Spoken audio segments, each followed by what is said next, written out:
Hello everyone and welcome to the first episode of the new series, The Diary of an Endodontist. If you want to see clinical cases in more details and with lots of tips and tricks, this is the series for you. I'm Dani Mancuso, specialist endodontist and prostodontist.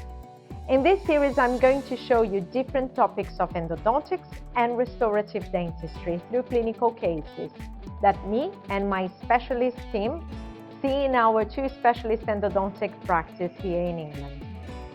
What we want to achieve from that is that you use the tips and tricks and apply in your daily routine. Today I'm going to show you a case that we will discuss about J-shaped lesions. Stay with me.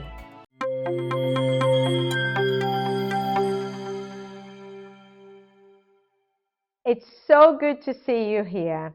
This is a space for professionals like you who want to enhance your knowledge and improve your clinical skills. One of the questions I often receive from our referring dentists is if teeth associated to G-shaped lesions are cracked or not. Sometimes they are and sometimes they aren't. So in this case, this lady was referred to us. We did some tests like the sensibility test. It was necrotic. And the deep periodontal pocket showed us that there was a pocket more than 5 millimeters deep on the distal root of that tooth. We then discussed with the patient that could be a cracked tooth, and it could be that we wouldn't be able to save. And we offered to the patient that we could explore it further. The next step was to take a CBCT. And what the CBCT revealed was that the radiolucency was more apically and towards the mid-third of that root, and not as much cervically. The furcation was absolutely fine. So we then discussed with the patient the possibility that this tooth could be cracked and that we could end up losing that tooth. But there was a chance that we could open the tooth and there wouldn't be a problem and that tooth could be saved. The patient agreed to explore it further. I accessed the tooth, and I could see always under the rubber dam, please, always under the rubber dam, and lots of magnification. So microscope if you can. If you can't, a good pair of loupes, at least 3.5. And I could see under the amalgam that there was a distal crack. The crack was not going below the CJ, as far as I could tell, was not traveling down the roots. So there was a chance we could save. Most of the time nowadays, we try to save the cracked teeth. And there are several ways you can do that, but we'll leave that for another topic.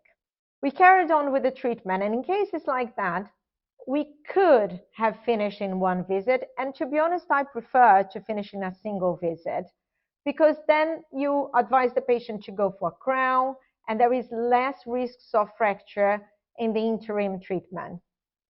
However, in this case, I dressed with calcium hydroxide and asked the patient to come back in a week. And she managed to come back to us after 14 months. The good thing about that is that I could check that we were going the right direction and that the infection was healing. The downside of leaving that long is that the crack can travel further. But of course, when I took the whole amalgam, I took this tooth out of occlusion, so I protected it. And that's the best thing to do, because if you leave in your occlusion, there's more risk of fracture further. I then proceeded with the completion of the case. And that's what you can see is all completed, all obturated with a single cone and bioceramic. But I don't know if you can see a line here. And this line shows that the composite filling is in this area. So in cracked teeth, what you have to do is bring your core at least 2 to 3 millimeters inside of the canal. Doing that, bonding it properly, you will be able to protect that distal margin a little bit further.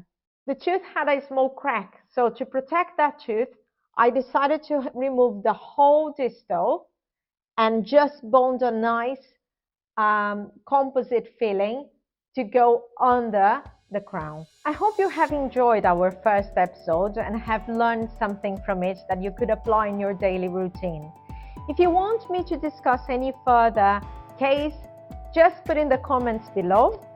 And also, don't forget to subscribe. We will be routinely putting different cases, and we want you to be with us. Stay tuned.